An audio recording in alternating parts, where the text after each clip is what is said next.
Nosso estudo será coordenado pelos amigos Sérgio Bebiano e também pela Shirley Milagres. Quem quiser fazer perguntas, levante a mão que providenciaremos papel e caneta. Hoje estudaremos o livro Evangelho segundo o Espiritismo. Para você que trouxe o livro, a página é a 219, o capítulo 24, os itens 17, 18 e 19. O título, Carregar a Cruz. Quem quiser salvar a vida, perdê-la. Sereis bem felizes quando os homens vos odiarem, vos separarem, vos tratarem injuriosamente, rejeitarem vosso nome como mal por causa do Filho do Homem. Regozijai-vos nesse dia, exultai de alegria, porque uma grande recompensa vos será reservada no céu, porque foi assim que seus pais trataram os profetas. São Lucas, capítulo 6, versículos 22 e 23. Chamando a si o povo e seus discípulos, ele lhes disse: se alguém quiser vir após mim, que renuncie a si mesmo, carregue sua cruz e siga-me. Porque aquele que quiser salvar a si mesmo, se perderá, e aquele que se perder por amor a mim e ao Evangelho, se salvará. Com efeito, que serviria a um homem ganhar todo o mundo e perder-se a si mesmo? São Marcos, capítulo 8, versículos 34 a 36, São Lucas, capítulo 9, versículos 23, 24 e 25, São Mateus, capítulo 10, versículos 38 e 39, e São João, capítulo 12, versículos 24 e 25. Regozijai-vos, disse Jesus, quando os homens vos odiarem e vos perseguirem por causa de mim, porque por isso sereis recompensados no céu. Essas palavras podem ser traduzidas assim: sede felizes quando os homens, por sua má vontade a vosso respeito, vos propiciarem a ocasião de provar a sinceridade da vossa fé, porque o mal que vos fazem reverte em vosso proveito. Lamentai-os, pois, pela sua cegueira, e não os maldigais. Depois ajunta: aquele que quer me seguir, carregue sua cruz, quer dizer, suporte corajosamente as tribulações que a sua fé lhe suscitará, porque aquele que quiser salvar sua vida e seus bens em me renegando, perderá as vantagens do reino dos céus, ao passo que aqueles que tiverem perdido tudo neste mundo, mesmo a vida para o triunfo da verdade, receberão na vida futura o prêmio da sua coragem, da sua perseverança e da sua abnegação. Mas aqueles que sacrificam os bens celestes aos gozos terrestres, Deus disse: já recebestes a vossa recompensa. Para os esclarecimentos, Sérgio Bebiano e Shirley Milagres. Muito bem, meus queridos e queridas, uma boa noite a todos e a todas. Maravilha, é um prazer muito grande, uma alegria imensa receber cada um de vocês aqui nessa casa abençoada, nessa casa de paz, de amor e caridade. Aqueles que estão vindo à casa pela primeira vez, sejam muito bem-vindos. Também quero cumprimentar os nossos amigos internautas que também nos assistem agora pelo nosso site. Bom, meus queridos, como foi colocado, hoje nós estudamos aqui o Evangelho segundo o Espiritismo. Eu vou passar para a nossa querida amiga Shirley, da qual aproveito para agradecer a presença de sempre, a boa vontade de estar sempre aqui conosco, nos auxiliando aqui como facilitadora dos estudos e palestras, que falará aqui para vocês, vai fazer aqui uma explanação, né, do texto lido, e depois nós vamos aqui abrir o espaço para as perguntas que vocês quiserem. Podem aqui apenas levantar as mãos, os nossos voluntários estão nas laterais. Nós já temos algumas perguntas aqui, mas vocês podem fazer as perguntas dentro aqui do tema lido e que nós tentaremos responder a todas elas. Desejo a todos um excelente estudo. Fique à vontade, Shirley. Obrigado mais uma vez pela presença. Obrigada. Boa noite a todos. É uma alegria muito grande estar com vocês aqui na noite de hoje para estudarmos mais uma vez juntos o Evangelho de Jesus, né? E esse texto, né, essa passagem do Cristo é muito interessante, a gente refletindo acerca do primeiro do primeiro versículo de São Lucas, aqui, 22 e 23, nos chama muita atenção quando Jesus fala que quando as pessoas nos odiarem, se apartarem de nós, quando nos tratarem de forma injuriosa, quando nos repelirem, nós, nessa situação, estaremos bem, né? Que nós seremos felizes por isto. E isto é um tanto quanto estranho, né? Do ponto de vista da nossa vida e do nosso psiquismo, porque se nós observarmos, cada um de nós aqui, todo ser humano, ele deseja ser acolhido, ele deseja ser aceito, ele deseja ser amado, né? E muitas vezes a gente fica sem compreender como que nós podemos ser felizes quando nós não somos acolhidos, não somos ouvidos, não somos respeitados, não somos compreendidos, né? E, na verdade, o que Jesus vem nos chamar a atenção é que na maneira do nosso comportamento, da nossa atitude, na maneira como nós conduzimos a nossa vida, como nós pensamos e sentimos, à medida que nós vamos em direção ao Evangelho e nós colocamos o Evangelho em nós e ele nos modifica internamente e ele sai de nós através do nosso comportamento, das nossas atitudes, da nossa palavra, ele vai encontrar no mundo em que nós vivemos, ainda o mundo de expiação e provas, ainda em fase de entrar no mundo de regeneração, muita resistência às ideias, aos comportamentos e à maneira de se conduzir, porque atualmente na Terra a sociedade entende que o olho ainda deve ser olho por olho, dente por dente, que a justiça ela deve ser feita pagando-se na mesma moeda ou muito mais, porque nós estamos acostumados até a cobrar mais do indivíduo do que ele realmente deveria se responsabilizar, não é? E a nossa sociedade, ela é uma sociedade de intolerância que busca uma justiça muito falha ainda, né? E o Evangelho de Jesus, ele é para uma sociedade onde a justiça é baseada no amor, a justiça é baseada na tolerância, a justiça é baseada na compreensão, na caridade, na reflexão, e isso vai muito de encontro àquilo que é o estabelecido como o correto no mundo material que a gente vive. E é por isso que essa mudança de postura provoca conflitos, né? É por isso que essa mudança de postura gera, às vezes, muitas perseguições. Eu costumo dizer aqui que na época que Jesus passou, logo depois que ele passou pelo planeta Terra, os cristãos eram perseguidos por questões políticas, ideológicas, e as perseguições eram prisões e eram muitas vezes condenados à morte por apedrejamento, por serem lançados nos martírios para os leões, né?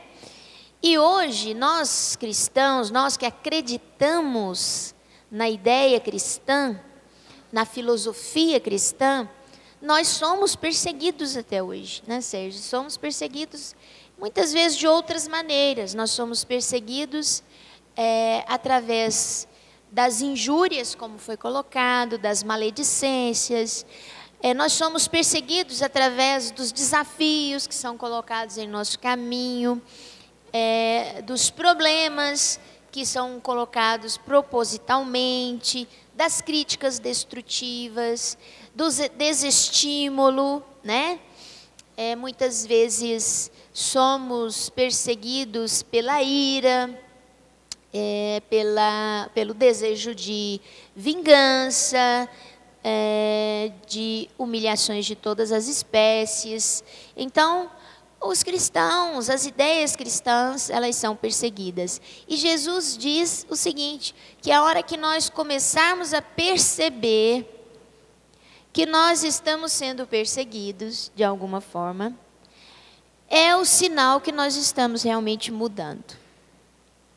É o sinal que realmente a mudança está acontecendo. Porque enquanto nós agirmos de conformidade ao status quo que o mundo alimenta, nós não sofreremos nenhum tipo de perseguição. Mas no momento que nós abraçamos a ideia cristã com o coração na prática e na palavra, certamente os problemas vão se avolumar. E a proposta cristã é uma proposta de mudança. E por ser uma proposta de mudança, sempre que envolve atitude de mudança, a gente mexe muito com as questões íntimas, as questões egóicas, né?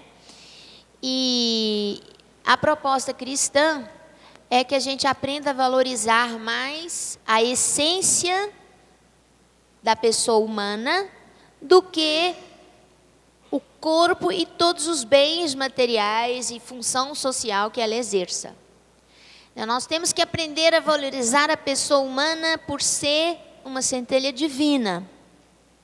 E não o cargo que ela ocupa, as posses que ela tem, o domínio, inteligência e ciência que ela já conquistou. Isso não deve ser o motivo, a razão principal do respeito que a gente deve à pessoa humana, né?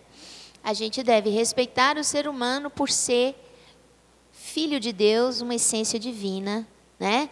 Em evolução, com todo o potencial de ser um co-criador que cada um de nós tem. E aí, essa questão, muitas vezes, nos pede uma mudança de paradigma em como nós lidamos com as questões materiais, com as nossas contas, com os nossos compromissos econômicos, com o nosso setor de trabalho, com a nossa equipe de trabalho. Acaba pedindo de nós muita mudança, né? E a mudança por esse olhar que vislumbra a espiritualidade, vislumbra o ser humano num contexto de vida eterna, muito maior do que aquela condição que ele ocupa agora, seja de corpo físico, seja de função social, seja de bens materiais. E aí, quando Jesus fala que nós seremos recompensados, né, no céu, quando nós formos perseguidos, que céu é esse, né? Na verdade, não significa que aqueles que não nos compreendem serão castigados. E aqueles que compreendem a mensagem divina serão premiados. Não. Isso é dentro da visão daquela criatura humana que vivia no século que Jesus veio, né? No século I, quando ele falou sobre isso, né? Então, o contexto social era diferente do de hoje. Conhecimento, visão, né? Bem diferente da de hoje. Então, hoje, a criatura humana, ela almeja muito mais que a questão dos cuidados de sobrevivência. A criatura humana vai além disso. Ela quer entender o universo, ela quer entender a pessoa humana, ela quer entender as relações humanas, ela quer entender como que o mundo funciona, como que o universo funciona, ir além do planeta Terra, inclusive. Então, hoje, a gente estende mais a nossa visão. Portanto, a criatura que está muito voltada para a vida material, ela perde a oportunidade da reencarnação de ser alguém melhor para o universo, não para si mesmo. Quando eu quero ser melhor só para mim mesma, né? E fico preocupada apenas se eu estou mais sábia, se eu estou numa condição financeira melhor, se eu estou mais animada, mais alegre, se eu tenho mais momentos de alegria do que de tristeza, essa atenção voltada unicamente para a gente, né? Isso, na realidade, não é uma atitude que vai nos trazer esse céu. Esse céu, ele não existe como local, ele existe como um estado de consciência, né? É um estado de sintonia com o Criador.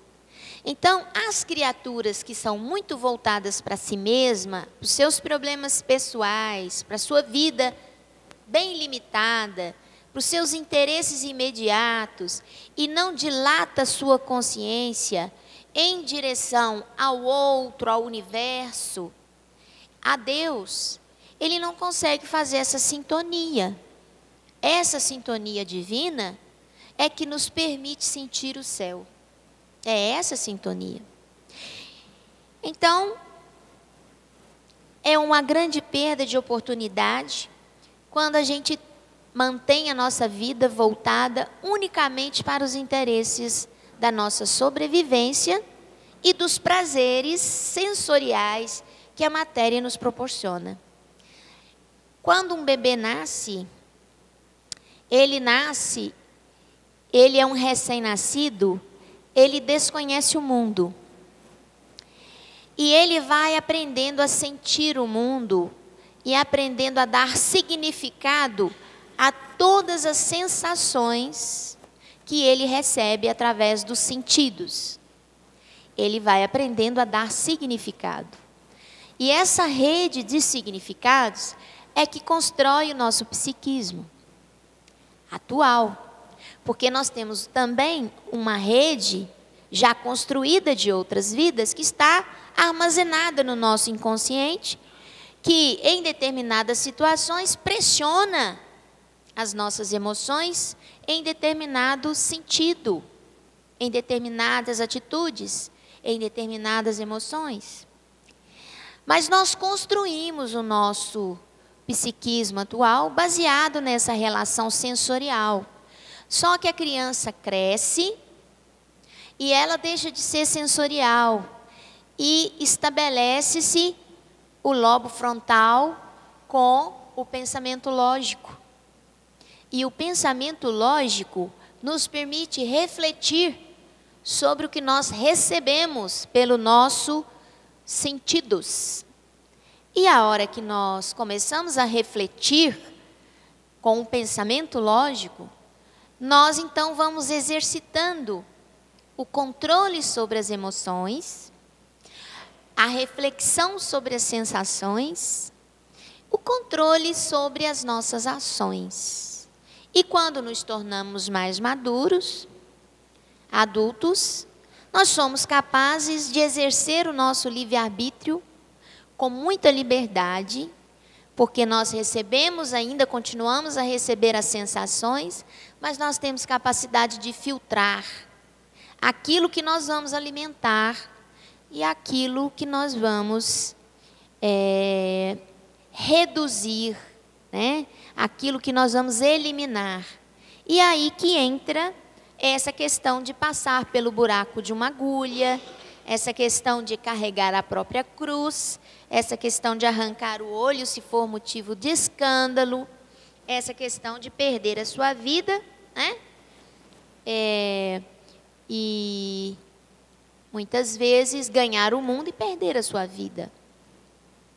Então, quando nós nos comportamos de forma imatura, como aquele recém-nascido que vive em função das suas necessidades sensoriais, nós estamos perdendo a oportunidade do amadurecimento, do exercício consciente do livre-arbítrio e a oportunidade de carregar a nossa cruz, de passar pelo buraco da agulha, porque exige de nós esforço, né? Então, é necessário que para que conquistemos essa sintonia com o Criador, sejamos capazes de filtrar o que sentimos, filtrar nossas emoções, filtrar os nossos pensamentos e filtrar as nossas ações, né? Basicamente, isso que eu gostaria de trazer para vocês, né? Aguardando as perguntas que vierem. Muito bem, meus queridos. Esse texto, meus queridos amigos e amigas, nos leva aqui a profundas reflexões. E tem até uma pergunta muito interessante que foi colocada para nós aqui, e que eu acredito que dentro do texto lido aqui, ela vem muito ao encontro. E a pessoa fala assim: então é errado ter as coisas? Não podemos possuir os bens terrenos? Olha só. Veja bem, meus queridos, é claro que não. Não foi isso que Jesus quis dizer. Não é errado ter as coisas, não é? Na verdade, o que ele quis dizer foi o seguinte, que nós não devemos viver aqui em função das coisas materiais, dos bens materiais. É isso que ele quis dizer. Nós temos que usufruir de tudo que tem aqui no plano físico, mas com bom senso. A tecnologia que está aí hoje, todos os bens que estão disponíveis aqui agora para nós, são aqui coisas maravilhosas que Deus nos oferta, sim. É um processo evolutivo, tecnológico, para o bem da humanidade. Há 100 anos atrás, olha como que era a vida difícil que as pessoas tinham. Hoje, você aperta um botãozinho, você aquece a sua comida, você abre uma porta, você tem uma água cristalina e fresca, você tem alimentos que não se perdem. Você com clicar ali de um botão, você está no mundo inteiro. Você está na internet, você está ali no mundo, você tem televisão, você tem tantas coisas maravilhosas, tem veículos que te levam de um lado para outro rapidamente, aviões que te transportam de um país para outro. Antigamente, era tudo muito difícil. Ali mandava-se um convite para o casamento, quando a pessoa recebia, já estava lá uns 3 meninos, já tinha nascido, né? Até que a carta chegasse no lombo de um burro, era desse jeito. Então quer dizer que é errado ter as coisas? Não, aí foi um processo evolutivo. Aí construiu-se, a humanidade foi crescendo intelectualmente, não tanto moralmente, mas também assim. Dia chegará em que teremos 2 asinhas boas, a asa da intelectualidade e também da moral, caminhando juntas. Hoje a intelectualidade está mais à frente do que a moral, é verdade. Mas temos muitas coisas boas acontecendo também. Apesar de que está muito divulgada as coisas ruins. Hoje você pega um celular. Hoje você tem aí a facilidade das comunicações. Você está aqui, você conversa lá no Japão. Quem diria que você faria isso há 100 anos atrás? Se você falasse uma coisa dessa, era ali crucificado. Você colocava você na fogueira. Na época da Inquisição. Imagina. Não, eu vou, no futuro vai ter um aparelhinho que você vai clicar aqui, e você vai conversar com outra pessoa do outro lado do mundo. Você ficou doido, isso aí é o demônio, bota fogo nele. E olha só, você faz isso hoje. Só que o problema é o que você faz com essa tecnologia. Aí você pega o WhatsApp, ou o inferno que é aquilo, né? A pessoa que criou ele não sabe o mal que ele está fazendo também. Mas aquilo foi para o bem. O problema é o uso. Não é, o mau uso é que é o problema. Você comunica rapidamente ali com a pessoa, mas hoje você pega, o que você faz? Hoje eu estava vindo para o trabalho, né, indo para o trabalho, de manhã, logo de manhã cedinho, estava lá um acidente com uma moto, e uma jovem lá, esticada ao chão. Nossa, eu fiquei ali pesaroso, fiz uma prece. Mas enquanto eu estava fazendo a prece, passando de carro devagarinho, estava um monte de celular filmando. Filmar a desgraça do outro, já para poder mandar para todo mundo, né? Aí 7 horas da manhã, todo mundo recebendo aquelas imagens terríveis. Olha só, para que isso? Então essa questão do que se utiliza, o que se faz com essa tecnologia, não é? Nós temos que entender que nós não somos donos dos bens que nós estamos aqui hoje, possuindo. Você não é dono, não te pertence. Você é usufrutuário. Você está apenas aqui de passagem. Você está usando esse bem, não é? Tem uma mensagem que diz que é de Alexandre o Grande, não sei se é, mas o que importa é a essência do texto. Mas diz que Alexandre o Grande, imperador da Roma antiga, chegou perto dos seus generais e falou assim: olha, vou deixar aqui uma ordem para o dia da minha morte. O dia que eu morrer, eu quero que o meu caixão seja carregado por todos os meus médicos. Os generais: tá bom, os seus médicos vão carregar seu caixão. Mas também quero que todo o meu tesouro, as minhas joias, as minhas moedas de ouro sejam derramadas pelo caminho aonde vai passar o meu caixão. Tá bom. E também quero mais, o meu caixão deverá ter a tampa aberta e as minhas mãos deverão estar de fora, balançando ao vento. Os generais foram lá, anotou também, mas acharam estranho aquele pedido inusitado. Senhor Alexandre, mas por que isso? Esses pedidos estranhos. Eu quero que os meus médicos me carreguem, para eles entenderem que eles não conseguem curar todo mundo, eles não são deuses.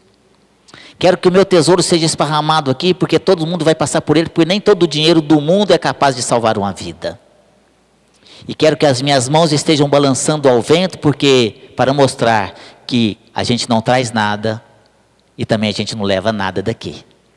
A gente vem sem nada e volta sem nada. E é verdade, meus queridos. Alguém aqui já nasceu já cheio de cartão de crédito e não sei o que, lá do útero da sua mãe? Você não traz nada do plano espiritual. Alguém já viu quando algum velório, algum caixão com gaveta para levar o dinheiro?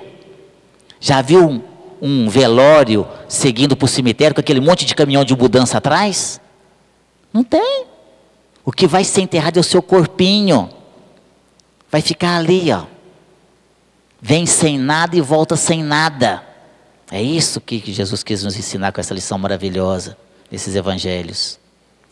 E aí você vai voltar, seu corpo vai ser enterrado e os seus bens vão ficar. Para os seus herdeiros, para quem for, para os seus credores também, não é? E vai ficar por aí mesmo. O que nós levamos para o plano espiritual então é o quê? Duas malinhas. Uma com as coisas boas e outras com as coisas ruins. Ou com aquelas coisas, ou então vazia. Aquilo que você não fez nada também. Você passou pela vida. Você veio e nem viveu. Você passou. Sentado, como se estivesse sentado na beira de um caminho ali, vendo a vida passar. Como a muda, a vida leva eu. Não, vida leva eu não. Eu levo a minha vida. Eu que tenho que levar a minha vida. Nós viemos aqui, meus queridos, não é de férias não. Nós não estamos aqui no plano físico a passeio não. A gente veio com um propósito de melhorar, um propósito de evoluir. A gente veio com uma programação. E nós precisamos nos esforçarmos para quando nós retornarmos ao plano espiritual, nós não nos envergonharmos da nossa própria consciência, porque é ela que vai nos cobrar. Lá no plano espiritual, quando retornarmos, porque é lá que a gente mora, a gente está estagiando aqui, a gente vem de passagem, fica aqui um tempinho, e é só um tempinho mesmo, é quase nada. Os anos que estamos passando aqui reencarnados, é um estalar de dedos na eternidade. O que são 80, 90 anos, alguns vivem aí até uns 100 mais ou menos, né? Tem uns que até passa de 100 um pouquinho, né? Sentem uns quebrados. Aquele caquinho, não está aguentando mais nada. Arrastando, mas não larga. Ai, meu corpinho. Ai, meu Deus do céu, está lá arrastando, com a dificuldade, cheio de trem. Mas não, tem que continuar. Mas uma hora não tem jeito. Uma hora vai ter que ir. Porque é uma lei natural. A morte, ela faz parte da vida. Você nasce, cresce e morre. É uma lei natural, uma lei divina, portanto é uma lei imutável. Ninguém vive eternamente no corpo físico. Alguém conhece aqui? Alguém que foi no aniversário ontem? Quantos anos? 180? Não tem, porque é impossível. Sente uns quebradinhos e olha lá. Quando muito. Já está passando a hora de voltar. E aí está agarrado ali. não é?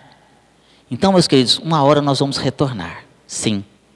E aí, dentro desse tempo da reencarnação, que a gente veio com um propósito de reconciliar com os nossos inimigos do passado, viemos aqui para podermos reaprender de lições que nós fizemos coisas erradas no passado, como um aluno que foi mal num ano, e ele vai ter que repetir de ano. Ele tomou bomba lá em matemática, no ano seguinte vai ter que fazer matemática de novo. Então a reencarnação é isso, nós tomamos bomba em algumas matérias, em algumas coisas. Estamos aqui para poder reaprender, reeducar. E aí a gente vai e faz tudo errado de novo, vai ter que voltar quantas vezes forem necessários. Só que quando a gente vai lá no plano espiritual, ai meu Deus, me dá uma nova oportunidade, pelo amor de Deus. Dessa vez agora eu vou fazer certo. Me dá outra vez. Aí você vai, pede, se prepara e tudo, e vem. Chega aqui, o que acontece? Faz tudo errado de novo. Por quê? Porque nós temos que ainda uma vida cheia de atribulações. Primeiro que nós temos a infância. Uma vida de 80, 90, 100 anos, você tira a infância, porque na infância não dá para você fazer nada. Você é menino, não tem jeito de fazer nada. Também você tira a madureza, porque você já está mais para lá do que para cá, você já está um caquinho velho, não está aguentando mais nada, né? Já está passando a hora de bater as botas, não é? Aí não aguenta mais nada, aí sobra o meio. O meio, você tem que criar família, educar filho, pagar conta, e haja conta, mais conta, né? Tem que trabalhar, estudar, e aí sobra um pedacinho para você evoluir espiritualmente. Aí o que você faz? Ah, não, tem que aproveitar a vida. Tem que aproveitar, velho. Credo, né? Como é que fica as baladas, e as farras, e as festas? E aí retorna ao plano espiritual. Ai, meu Deus do céu, o que eu fiz da minha vida e tal. E aí começa a choração, né? Então, meus queridos, nós temos que entender aqui o porquê de nós estarmos aqui. Temos que chegar ao plano espiritual com uma mala boa, de coisas boas. Pelo menos com a nossa consciência tranquila, de que nós pelo menos nos esforçamos para fazer a coisa certa. Podemos até não ter conseguido tudo, o que realmente não é fácil. Mas pelo menos nós nos esforçamos. E é isso que a gente tem que fazer. E é o que a gente vê, de fato, na verdade, são as pessoas aqui vivendo em função das coisas, em função dos bens, só vivem em função disso, e passando às vezes por cima de qualquer coisa, destruindo vidas, passando por cima das pessoas, totalmente sem ética, sem moral, para conseguir ganhar mais. Eu quero mais, tudo meu, e quanto mais tem, mais quer, e quanto mais, mais, né? Como lá, Jesus nos ensina, na parábola, vai arrecadar, que eu tenho que tirar agora minha plantação, não cabe mais nos meus celeiros, eu tenho que derrubar os meus celeiros e fazer celeiros maiores. Aí Jesus, que é isso, bichinho? Para quê? Essa noite eu vou te chamar para cá? Não, mas eu tenho, tem nada. Tem nada. E as pessoas vivem em função disso. E só vivem assim. Tem um caso interessante que aconteceu lá nos Estados Unidos, a pessoa tão ligada aos bens materiais, que ele deixou um testamento. Ele gostava tanto do seu carro, que ele deixou um testamento que queria ser enterrado dentro do carro. Tal seu apego aos bens materiais. E lá foi, é obedecido. É um desejo da pessoa, deixou por escrito no seu testamento. E assim foi feito. Foi feita a cova, colocou o carro lá, e colocou ele lá dentro do carro. Foi enterrado junto com o carro. Deve estar dirigindo no plano espiritual até hoje, passando marcha lá, né? A gente brinca um pouquinho aqui para descontrair, mas é verdade. Dependendo do apego daquele espírito àquele bem, poderá ficar ali durante muitos anos, talvez séculos ali. E fica ali sofrendo, vigiando o carro, tal o seu apego. Aqui no Brasil, no Rio de Janeiro, quando morreu a esposa de um traficante, ele mandou fazer um mausoléu para ela, enorme. E ali colocou TV de LED no túmulo, colocou uma cama de casal, colocou o caixão em cima da cama de casal, colocou os perfumes, comida, bebida, tudo. E enterrou ela lá.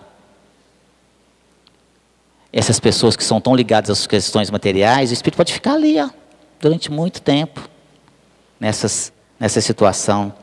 Tem um depoimento no capítulo 2 do Evangelho segundo o Espiritismo, que nós estamos lendo aqui, uma realeza terrena, uma rainha da França, quando ela deu esse depoimento para Kardec, e em 1863 ela ditou essa mensagem em Havre.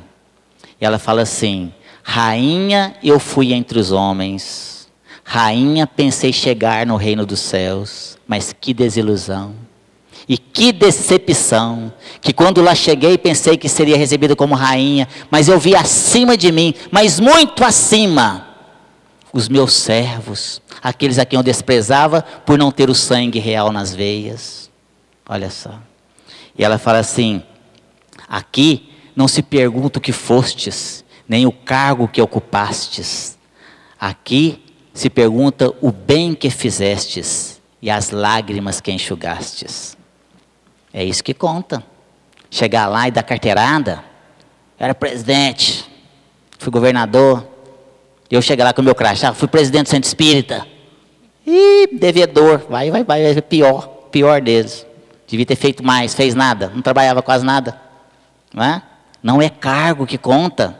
Muito pelo contrário, o cargo que ocupas aqui no plano físico, muito será ali cobrado. Como Jesus falou, muito será pedido a quem muito foi dado. Isso também quer dizer conhecimento, isso também quer dizer poder, que com uma canetada eu posso melhorar a vida de milhões, mas também posso destruir a vida de milhões. Olha o que o poder de uma caneta faz na mão de uma pessoa, mas olha a responsabilidade desse espírito no plano espiritual. Eu não quero ser um fio de cabelo dessas pessoas, desses corruptos coitados. Se eles soubessem o que os aguarda no plano espiritual, o sofrimento deles é inimaginável para nós. Inimaginável. E olha só, meus queridos. E aí a gente vê as pessoas aqui com seus egos falando muito mais alto, né? É o orgulho, a vaidade que fala muito mais alto. Quantas vezes, às vezes a gente vai visitar as pessoas no hospital, que já estão lá no leito de morte mesmo. A gente vai aplicar um passe, fazer uma prece, para que aquela pessoa possa ali ter um pouco mais de tranquilidade naquela passagem, porque já está desenganada, ali não tem recurso mais. Para qualquer hora já vai desencarnar.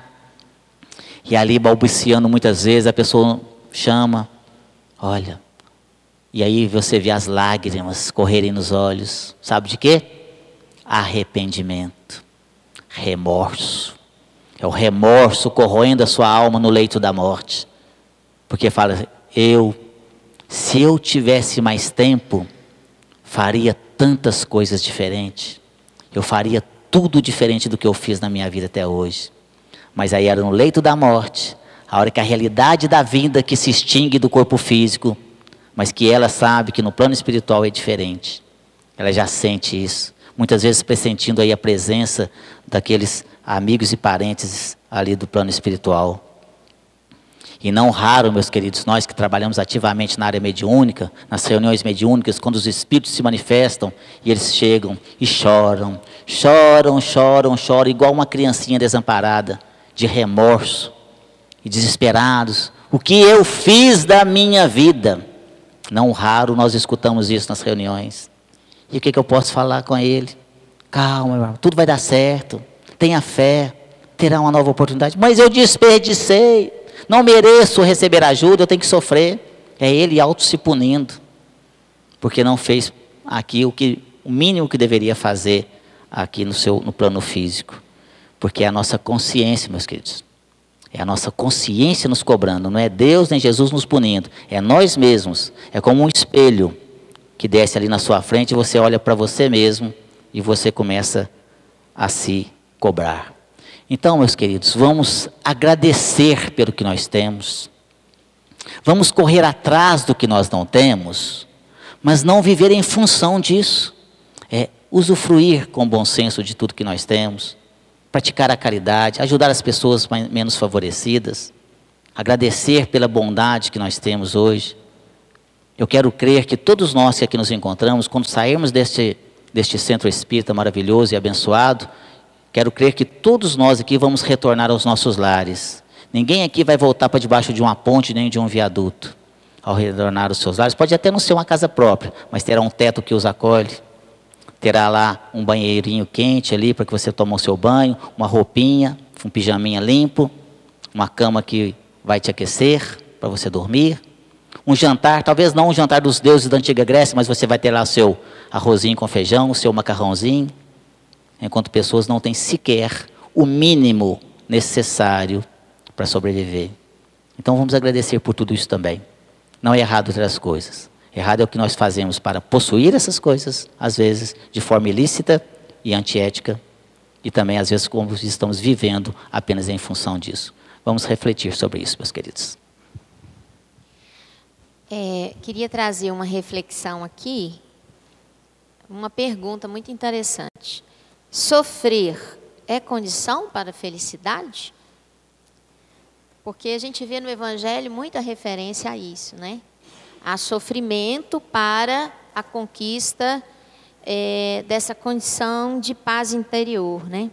E a gente, voltando aqui ao texto, Jesus fala que aquele que, né, quiser vir até Ele, que renuncie a si mesmo, e aquele que quiser salvar a si mesmo, perder-se-á. Então, o que a gente entende? Não, sofrimento, ele ainda é uma, vamos dizer, uma medida educativa necessária para a condição que nós nos encontramos ainda. Mas chegará aquele momento, aquele tempo nosso, de cada um de nós, que nós vamos aprender, né, entender, progredir e evoluir sem essa medida pedagógica do sofrimento. O sofrimento ainda faz parte do nosso ensinamento pelo nosso endurecimento do nosso coração, da nossa consciência. Nós somos como pedra, como rocha, que às vezes tem que bater muito firme para poder modificar a sua forma, né? E Jesus, ele deixa muito claro que toda vez que a gente quer partir em direção aos seus ensinamentos, tem que renunciar a si mesmo, né? Esse renunciar a si mesmo não é jogar tudo para o alto e falar, de agora em diante eu não vou ligar para nada. Não é isso. É exatamente você ser comprometido, assumir os seus compromissos, a sua responsabilidade que lhe cabe na sua sobrevivência, na sua vida material, mas, sobretudo, colocar-se também a serviço do progresso espiritual. E o que eu posso fazer para trabalhar o meu progresso espiritual? A gente tem falado aqui inúmeras vezes. Conhecimento, através de leitura, estudos, né? Os livros estão todos aqui disponíveis para a gente se enriquecer com o conhecimento, né? Oração, meditação, reflexão, para se conectar com o Criador e colocar o seu coração, o seu sentimento a serviço do próximo, através de uma tarefa voluntária que você abrace. Se não é na casa espírita, é lá no asilo, é na creche, é no movimento voluntário de ajuda aos necessitados, da Cruz Vermelha, enfim, qualquer serviço voluntário que a única coisa que você ganha em troca é o sorriso, é o olhar de gratidão, é você vislumbrar o bem-estar do outro, né? O único desejo seja esse. Então, você se envolver realmente com a prática da caridade desinteressada, porque isso é exercício. E nós precisamos exercitar, como Emmanuel disse para Chico, quando Chico perguntou para eu ser um bom médico, o que eu preciso? Lá quando ele ia começar, né? Disciplina. 3 coisas. Disciplina. Ah, tá, disciplina. E a segunda coisa? Disciplina. Ah, mas e a terceira coisa? Disciplina. Ou seja, é exatamente isso aqui. Essa renúncia de si mesmo nos exige disciplina, vigilância sobre os nossos desejos, sobre as nossas reações, sobre as nossas ideias, pensamentos, sobre os sonhos que nós alimentamos, né? Nós precisamos exercer vigilância sobre isso, né? E, na medida do possível, entender que o sofrimento ele existe por causa da nossa própria condição precária, tanto de aprendiz renitente, teimoso, cabeçudo, cabeça dura, né? Como também pela necessidade que o sofrimento traz de trabalhar determinadas conquistas, determinadas emoções, ampliar a nossa sensibilidade à dor do outro. O sofrimento nos faz isso. Quando nós sofremos, nós entendemos melhor a dor do outro. Coisa que numa condição sem sofrimento, a nossa sensibilidade não fica tão dilatada, a nossa compreensão fica mais reduzida. Então, sofrer não é uma condição para sermos felizes, mas é uma situação que ainda se faz necessária na nossa atual condição evolutiva. Certamente vários espíritos, irmãos nossos em Deus, no universo inteiro, estão fazendo a sua trajetória evolutiva sem necessariamente ter que se submeter a algum tipo de sofrimento, né? Muito bem, meus queridos. O interessante aqui, que tem aqui, que fala assim: devemos entender então que Jesus nos deixa por nossa conta? Quando ele fala, pega a sua cruz e me siga? Olha só, meus filhos, claro que não é assim. Ele nos ajuda sim, e muito. Na verdade, através dos seus emissários fiéis, do nosso espírito protetor, denominado de anjo da guarda, que estão sempre atentos aqui às nossas necessidades. Está sempre nos auxiliando. E nós nunca estamos aqui órfãos. Mas como um bom pai ensina um filho a andar, por exemplo, Jesus também nos ensina. Quando você tem aí o seu filho, e aí ele está em tenra idade, 1 ano de idade, 1 ano e pouquinho, está começando a dar os primeiros passinhos, aí o que você faz? Deixa ele sozinho, vem no papai, vem para cá. E o menininho vem daqui, escorrega um pouquinho para lá, cambaleia para lá, não é? Às vezes cai, aí a gente corre lá e acode. Mas coloca ele chora, você dá um beijinho ali no joelhinho dele, coloca ele em pé de novo, vem de novo. Não é assim?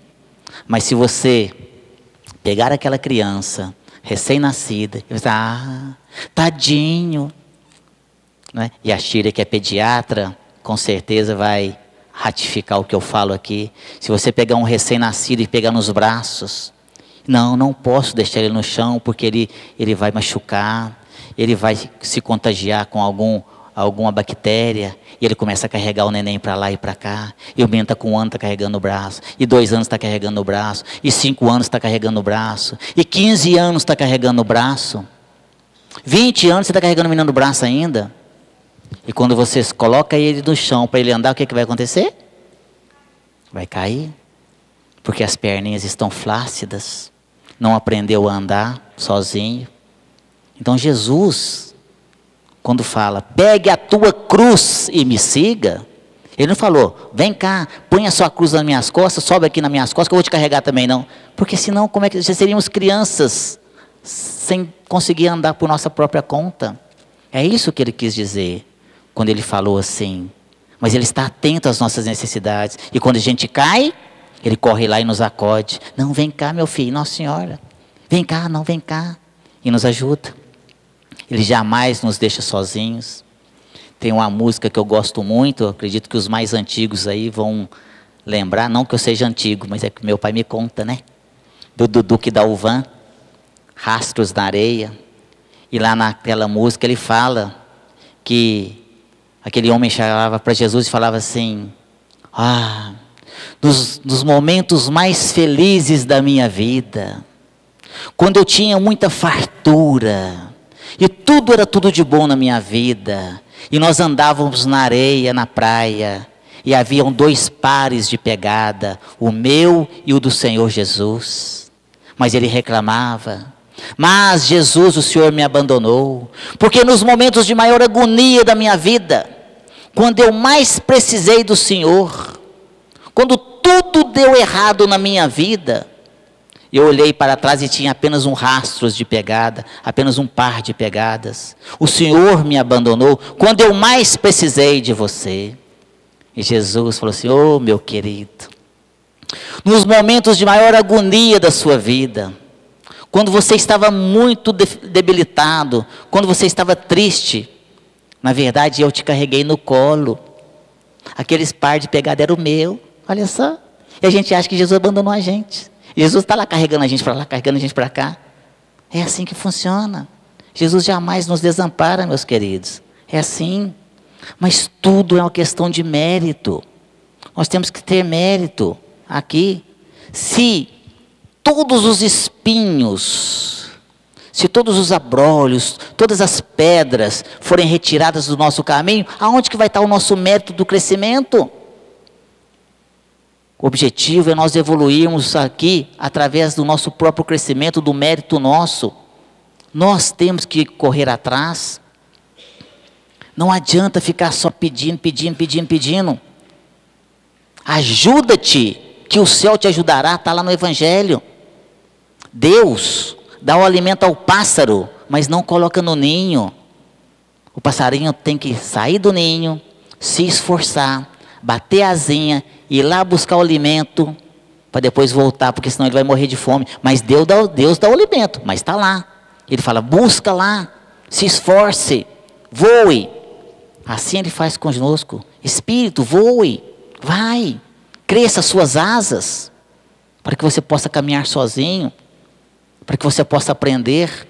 Porque senão, se tirarmos todos os percalços do nosso caminho, no primeiro buraquinho que aparecer, na primeira pedrinha que aparecer, aí você cai e desmonta. Outro dia recebi uma imagem interessante na internet. E estava lá um jovem, Senhor, orando, ajoelhado e orando. E de repente veio um pedregulho pequenininho e puf, bateu na cabeça dele. Ele ficou bravo. Senhor, eu estou rezando para o Senhor, e aqui veio uma pedra e me acertou. E ele continuou rezando, e dali a pouco veio de novo mais um pedregulho e acertou na cabeça dele de novo. Ele ficou bravo outra vez. Eu estou aqui de joelhos rezando, e o Senhor não me protege. E Jesus falou assim: olhe para trás. E quando ele olhou para trás, estava lá Jesus, com os braços abertos, bem cantos, e aquele monte de pedra batava no peito de Jesus, e batia na cabeça de Jesus, e batia para cá, e de repente Jesus passava um pedregulho, daqueles pedras tudo, passava só um pedregulho, e passava direto, e batia na cabecinha dele lá. E ele reclamava porque aquele pedregulho, mas esqueceu que todas aquelas pedras maiores Jesus estava segurando. A espiritualidade não nos dá aqui, não nos deixa fardos maiores que a gente dá conta de carregar. Jesus falou isso: meu jugo é suave, meu fardo é leve. Então nós passamos por situações difíceis na nossa vida, sim, mas o necessário, nem mais e nem menos, o necessário e o suficiente para que a gente possa progredir, mas também o suficiente que a gente dê conta de carregar. Jesus, na sua infinita bondade e misericórdia, Deus nosso Pai, jamais dá uma cruz mais pesada do que a gente dá conta de carregar. Outro dia me contaram uma história que chegou um senhor no céu. Chegou lá e foi reclamar com Deus. Ah, Deus, mas eu vou te contar uma coisa, minha vida é difícil demais. A minha cruz que o Senhor me deu está muito pesada. Eu não estou aguentando mais não, ué. Eu vim aqui reclamar porque eu quero trocar. Eu quero trocar a minha cruz, porque essa cruz é muito pesada. E Deus, naquela bondade infinita, falou assim: está bem, meu filho. Você quer trocar a sua cruz? Então vai lá no depósito das cruzes. Deixa a sua cruz lá e pega outra. Pode escolher a que você quiser. E o homem foi satisfeito. Aí eu vou pegar uma cruz mais leve. Aí chegou no depósito da cruz e tinha aquele monte de cruz. Aí ele encostou a cruz dele num canto e começou a pegar. Onde ele pegou, né? Está muito ruim também, tá boa não. Aí pegou outra, isso aqui está muito pesada, jogou para lá. E foi pegando, isso aqui está muito ruim. E foi experimentando aquele monte de cruz. Depois pegou um, não, essa aqui está boa.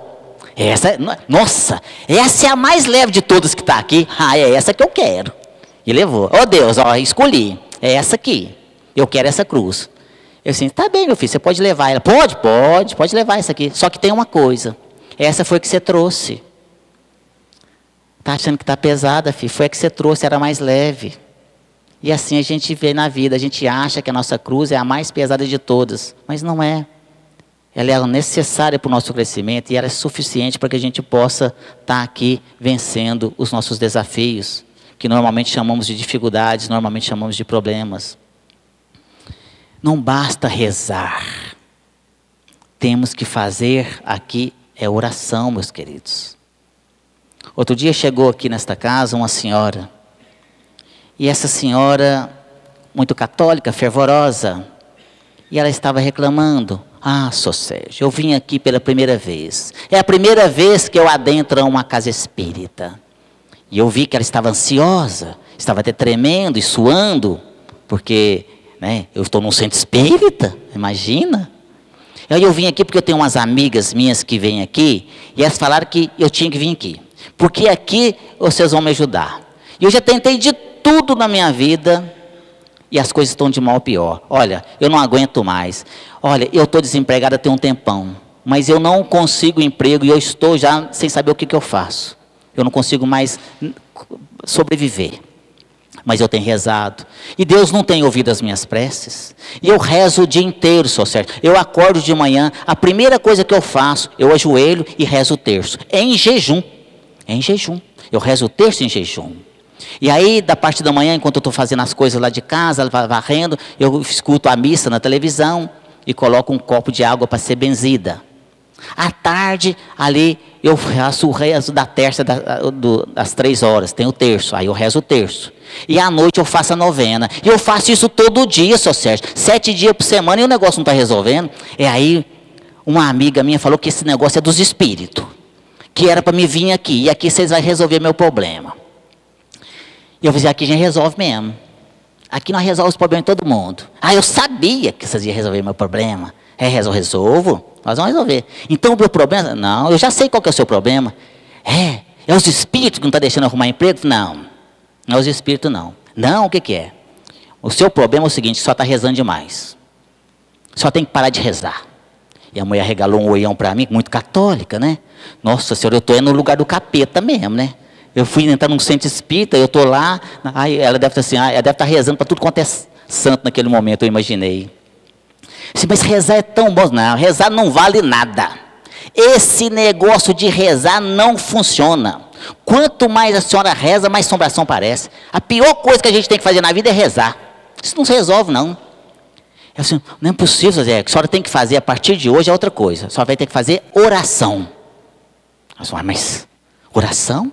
É a mesma coisa. Não, oração é outra coisa. Rezar é uma coisa. Oração é a senhora orar. Pedir a Deus, nosso Pai, a Jesus, nosso Mestre, aos bons espíritos, aos seus santos. A senhora não tem um tanto de santo de devoção? Tem, então ore por eles. É orar e ação. A senhora vai pegar amanhã, pega os seus currículos, faz a sua oração e vai para a rua e vai entregar currículo. Passou 2 semanas, chega a senhora aqui, arrumei emprego. Né? Arrumou mesmo, hein? Você acha que está lá rezando, alguém vai lá bater na sua porta, oi, estou aqui desempregado, fique sabendo que você está desempregado, você está rezando. Deus mandou que não. Não é assim que funciona. Nós temos que fazer a nossa parte. De novo, eu falo, ajuda-te que o céu te ajudará. Bom, meus queridos, que possamos refletir sobre a lição de hoje. O nosso tempo, infelizmente, é curto, o tema é fantástico, daria aqui um seminário. Mas eu quero agradecer a presença de todos vocês, desejar um excelente retorno aos seus lares, com muita paz, e que Jesus possa abençoar a todos nós e também aos nossos queridos amigos internautas. Muita paz a todos. Agradeço também, de coração, a presença de todos. Um grande abraço.